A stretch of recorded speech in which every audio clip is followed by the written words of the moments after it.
University. I'm also a local talk show host on 870 in the morning, and I got out of bed and left my 1-month-old baby there when I saw what was going on here tonight. I've never been more ashamed to be a Bruin. I've never been more ashamed to be an alumnus of this university than to see this divestment petition being considered at this level.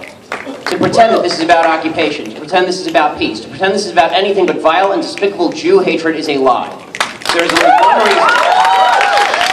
There's only one reason we are discussing Israel and not discussing Saudi Arabia. There's only one reason we are discussing Israel and not discussing Iran. There's only one reason we are discussing Israel and not discussing Palestine. There's only one reason we are discussing Israel and not discussing the vast bevy of human rights violations that happen every day in the Middle East, exponentially worse than what happens in Israel. Exponentially worse than what happens every day in Israel.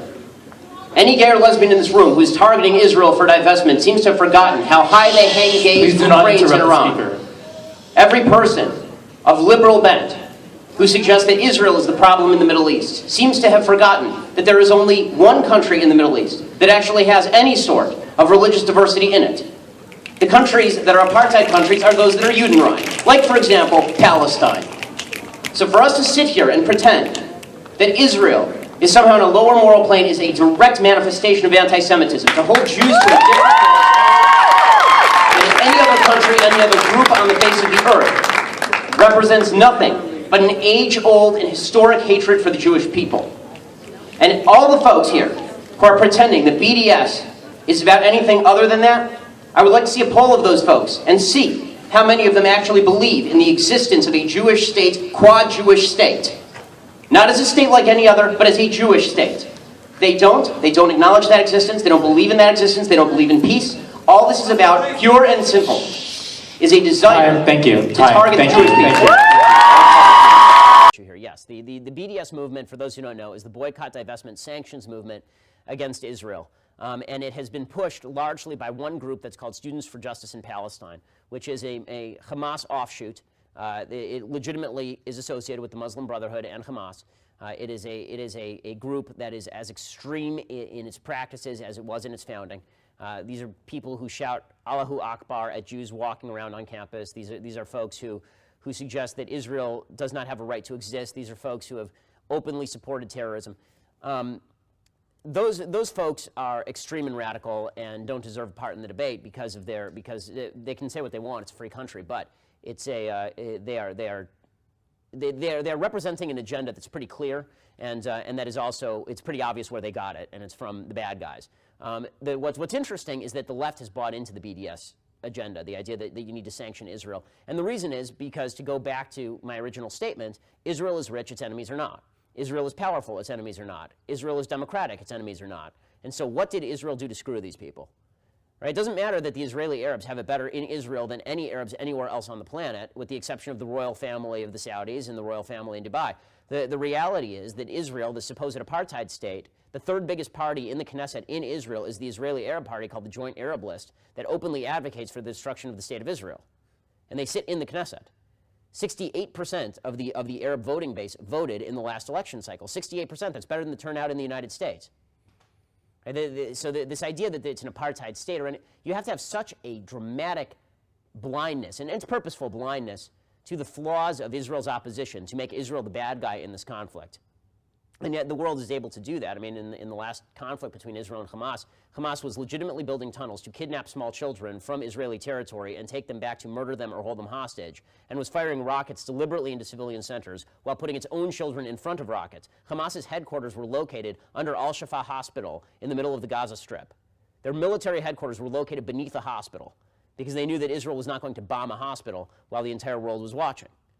And yet the world somehow found that Israel was the aggressor and the problem in this particular situation, again, because it always comes down to equality of outcome matters more than good and evil. And by the way, if you believe that equality of outcome matters more than good and evil, you are going to end up fomenting evil, which is what the BD... Lucas in Seattle, you're on the Ben Shapiro Show, AM 770 KTTH. Yeah, thank you, Ben, for taking my call. I really appreciate it. Sure. This is the one, because I've called one other time, a huge fan of yours, and the one thing we disagree with is foreign policy. But it really irked me the other day, and this topic as well. And I'm not a Obama defender; he's the worst president we've ever had. But I don't understand how a foreign country, bottom line, whether you think of it or not, Israel is not America. They are a foreign country. And I don't understand how if you don't support them, you are an anti-Semite. That offends me, Ben. That offends me because I'm not an anti-Semite. And at the same time, just because I don't believe in giving everything, like treating them like the 51st state, to me that doesn't make me an anti-Semite. And no, Lucas, what makes someone an anti-Semite, really, what makes somebody an anti-Semite, you can be against specific policies of the state of Israel. What makes you an anti-Semite is when you take positions that lead to the eradication of the state of Israel. Because here's the truth. You couldn't be an anti-France. You couldn't say, I'm not for the existence of France, and then say you're pro-French. Right? You couldn't say that you're not for the existence of the United States and say you're pro-American. Well, you can't say that you're not for the existence of the Jewish state and then say you're pro-Jew. And unfortunately, the policies that this administration has been taking have radically undermined the ability of the Jewish state to even survive and exist. And President Obama, I'm not sure that he, not only am I not sure, I'm pretty certain, this is a president who doesn't believe that Israel has a moral right to exist. I mean, this is my problem with him. It's not that he's criticizing specific Israeli policies. He's actually asking them, Lucas, to negotiate a deal with people who cannot be negotiated with. And he's saying that Israel's very existence rests on them negotiating a deal with folks who have vowed to destroy them. I don't know how, I mean, is he pro-Israel? Did I miss it? No, you didn't. That wasn't my point. I mean, I agree with you on a lot. I mean, case closed, in my opinion. I mean, I just didn't feel comfortable with being called that. Because a lot of people say if you don't like Obama, it's because you don't like him because he's black. And that's the part I became sensitive with. And, and Lucas, like I say, there are plenty of things that Israel does. Look, I was against the Oslo Accords. Okay, I thought the Oslo Accords were an idiotic idea. And I was smart enough to see that, and I was all of 9 years old at the time.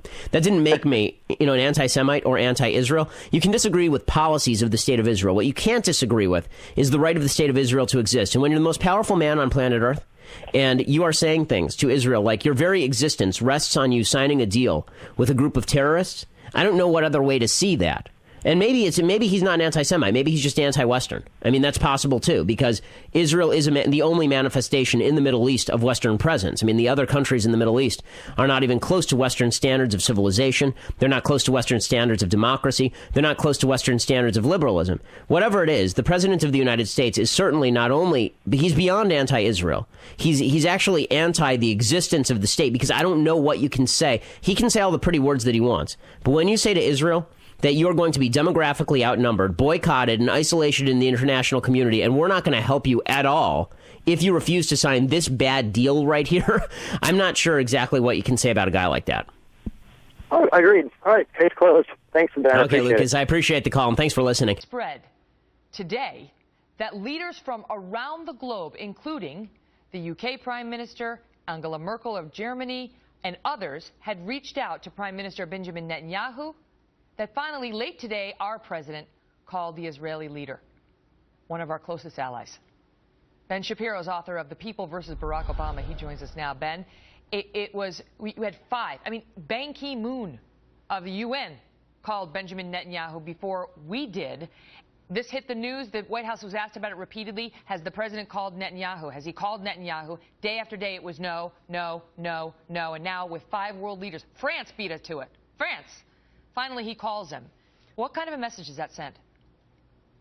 Well, it's not just the message that it sent by not calling. When he finally did call today, they released the transcript, and the transcript had President Obama suggesting that while Israel had a right to defend itself, the president would really prefer if Prime Minister Netanyahu and Israel really ratchet this down, take down the risk escalation and all of this, asking a state that is under the constant threat of rocket attack aimed at civilian centers to ratchet down its targeting of those rockets, because this is what Israel does. I mean, they are literally warning the people who are standing around those rockets to get out, and Hamas, as you mentioned earlier, is telling people to stay around the rockets, women and children. How can you tell people to stop defending themselves? This is what the Obama administration effectively is doing and has been doing for a long time, creating daylight between the United States and its only ally in the Middle East at this point. How specifically has the president done that, in your view? Well, in terms of creating daylight, the president of the United States had an opportunity in June, the beginning of last month.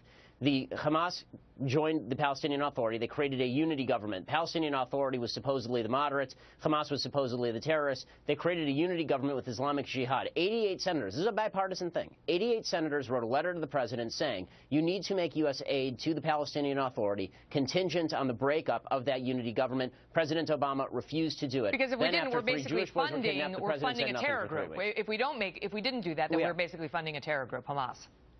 We are currently funding a terror group to the tune of $440 million a year because that is a unity government. This is a terror group recognized by the State Department. There's actually two of them. It's Hamas and Islamic Jihad working with the Palestinian Authority. They are currently firing rockets at Israel, and our taxpayer dollars are going to that government. And speak specifically because this war that we're watching in Israel, and we stand at the precipice tonight. I mean, the latest reporting is that the likelihood of ground troops invading the Palestinian territory now, up to 40,000, they're talking about Israeli soldiers potentially, could be imminent.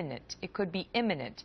I mean, all hell could be breaking loose there tonight, Ben. And if Israel is in a full-blown war now with Palestine and Hamas, United States interests are directly implicated. The catalyst, they say, for this latest terrible fighting was the murder of those 3 Israeli students, teenagers, who were kidnapped and murdered. And what did we do or say about that? I mean, was there anything we could have done to try to stop this from escalating?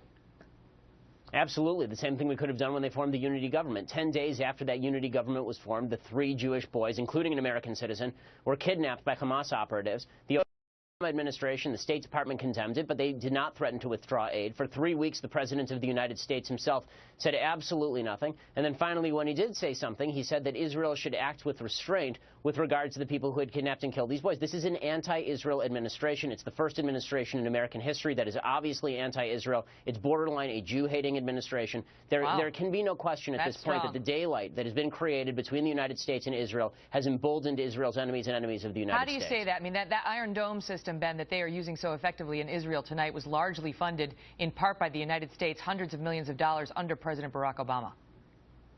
Well, the President of the United States still is going to sign over money to Israel because it's politically unpalatable not to do so. But that doesn't mean that the President of the United States can't undermine Israel's ability to take out the people who are going after it. And that is what Israel needs to do. Iron Dome cannot defend Israel. Iron Dome can only stop a certain number of rockets that are coming in. It can't stop all of them. We are seeing hundreds of rockets hit Israel, and we are seeing a small percentage of those being shot down, the most dangerous of those shot down by Iron Dome. The question, it's only a matter of time until one of these rockets hits an Israeli population center, and everybody in Israel and the United States knows it. It's incredible to think of those millions of Israelis in basements and bunkers right now worrying about getting bombed to death.